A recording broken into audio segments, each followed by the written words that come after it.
Ya, masyarakat tidak bisa membubarkan ormas itu, namun dia bisa melakukan pengaduan kepada penegak hukum.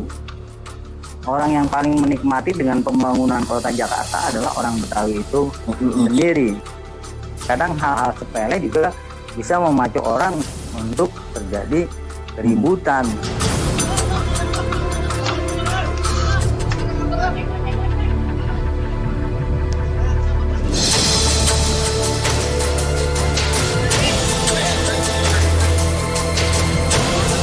Langsung dipecat kalau ada berita mabuk, ya, mabuk, di jalanan rusuh. meres langsung, itu nggak ada alasan itu. Jangan kadang-kadang cuma persoalan rokok sebatang, tikungan, bunuh-bunuhan kan gitu, rugi itu kan. Ya maaf, kita bukan yang minta, bukan yang meres. Kalau perlu kita yang ngasih tuh. Ya, kita punya saja jaka ormas lain minta, ya kita kasih, jangan kita ini. Gitu.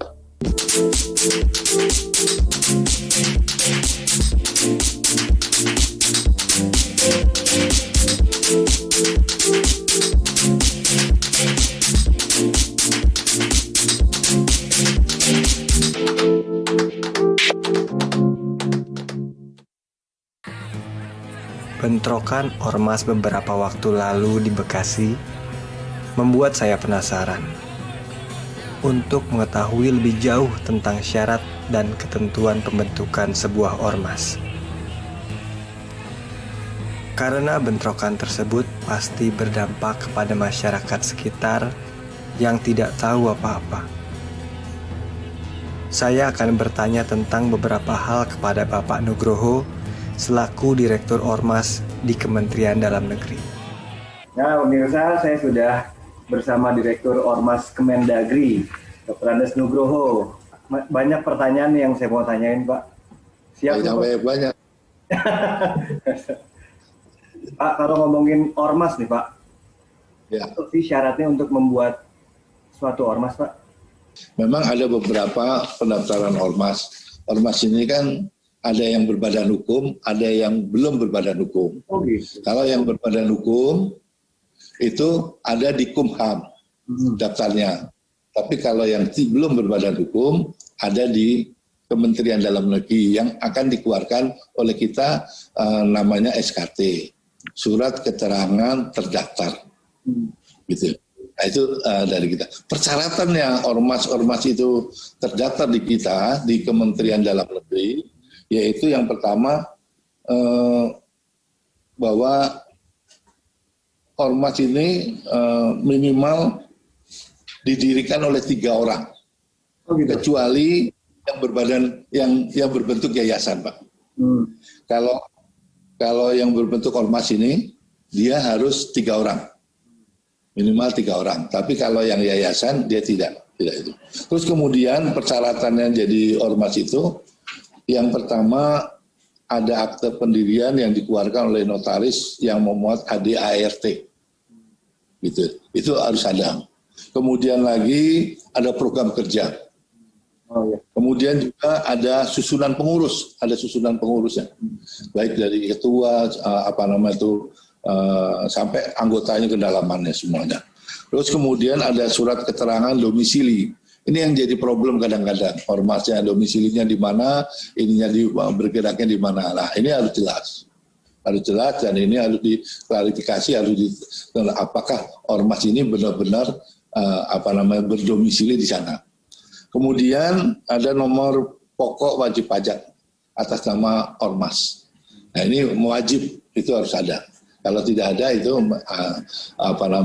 ormasnya belum terdaftar belum bisa kita keluarkan SKT-nya. Harus ada nomor pokok wajib pajak atas nama ormas.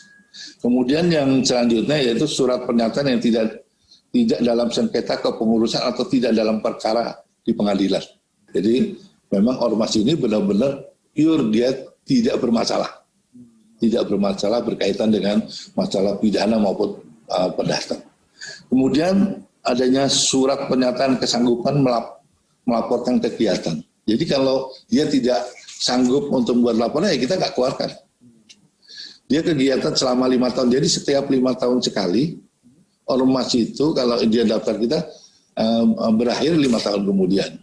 Jadi selama 5 tahun dia harus melaporkan ke kita. Setiap 6 bulan sekali atau setahun sekali. Selanjutnya, untuk ormas yang tidak berbadan hukum, pendaftaran dan proses pendaftaran mengacu kepada Permendagri-nya yang tadi saya sampaikan adalah Permendagri nomor 57 tahun 2017. Jadi yang ada di Kementerian Dalam Negeri kalau dia ingin mendaftar di Kementerian Dalam Negeri yang belum berbadan hukum. Terus kemudian lagi kalau ormas yang berbadan hukum itu dia harus daftar ke Kumham. Kumham itu nomornya ada peraturannya, ada ketentuannya peraturan Kumham yaitu Permen Kumham nomor 3 tahun 2016, Jo Permen Kumham nomor 10 tahun 2019. Namun setiap dia daftar di sana, kita biasanya dapat informasi kalau dia terdaftar. Jadi kita bisa menginput semua. Berapa sih jumlah ormas yang terdaftar di Kementerian Dalam Negeri dan ormas yang terdaftar di di Kumham gitu. Nah itu yang sampai saat ini mungkin saya sampaikan ada 436.538 di seluruh Indonesia. Seluruh Indonesia, dia ada di seluruh Indonesia. Ada yang di provinsi maupun kabupaten kota. Tadi kan Bapak ngomong kan kalau setiap ormas yang sudah terdaftar itu wajib melakukan kegiatan selama 1 tahun sampai 5 tahun. Itu kegiatannya tetap diawasin sama itu Pak? Diawasin terus Pak? Ya, diawasin oleh kita melalui provinsi maupun kabupaten kota. Itu terawasi oleh provinsi, kabupaten, kota. Jadi kalau ada yang menyimpang dari aturan dan diketahui oleh masyarakat dan terinformasi kepada kita minta klarifikasi kepada provinsi maupun kabupaten kota di mana domisili ormas itu berada. Kalau ada permasalahan. Pak, ada nggak Pak ormas yang sudah mendaftar ke Mendagri terus tidak dapat izin, tidak keluar izin, ada nggak Pak? Seandainya ada ormas yang sudah punya SKT, tapi dia bermasalah, saja kita cabut. Menurut Bapak nih bagaimana tentang fenomena ormas yang meresahkan, sering terlibat pertengkaran sesama ormas atau bentrok ormas dengan warga sekitar itu menurut Bapak gimana Pak? Ya kalau seperti itu ya kita berharap tidak ada bentrok lah antara ormas dengan warga lah gitu. Kita berharap seperti itu tidak ada karena ormas yang kita setuju ini dia sesuai dengan aturan yang ada. Dia berjalan sesuai dengan ada. Kalau dia sudah bentrok dengan ini urusannya dengan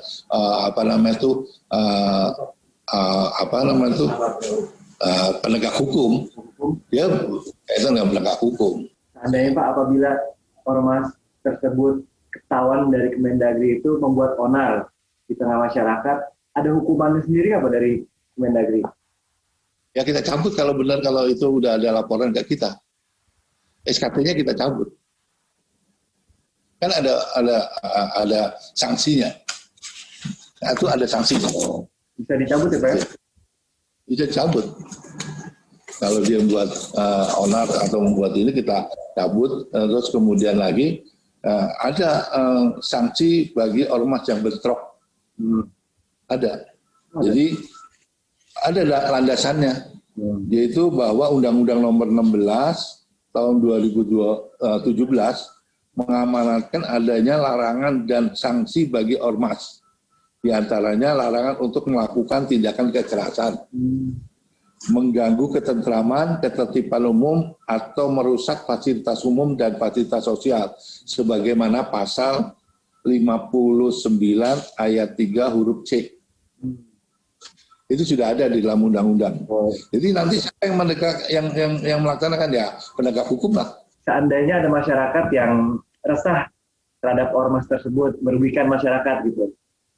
Masyarakat bisa nggak sih menuntut atau mengajukan ke Kemendagri membubarkan ormas tersebut gitu? Ya, masyarakat tidak bisa membubarkan ormas itu, namun dia bisa melakukan pengaduan kepada penegak hukum. Ya, itu ada tim terpadu pengawasan ormas ada. Gitu. Ormas tersebut melakukan kekerasan atau apa saja gitu. Nah, itu nanti dilakukan klarifikasi. Menurut Bapak Nugroho sendiri, bagaimana nih Pak tanggapan Bapak tentang ormas yang ada di Indonesia? Keseluruhan lah. Menurut saya sampai saat ini sebenarnya masih dalam koridor aturan yang ada. Ya, ormas yang sampai sekarang kita setujui SKT-nya, segitu banyaknya, dan juga di Kumham juga menyetujui, itu untuk sampai saat ini menunjukkan bahwa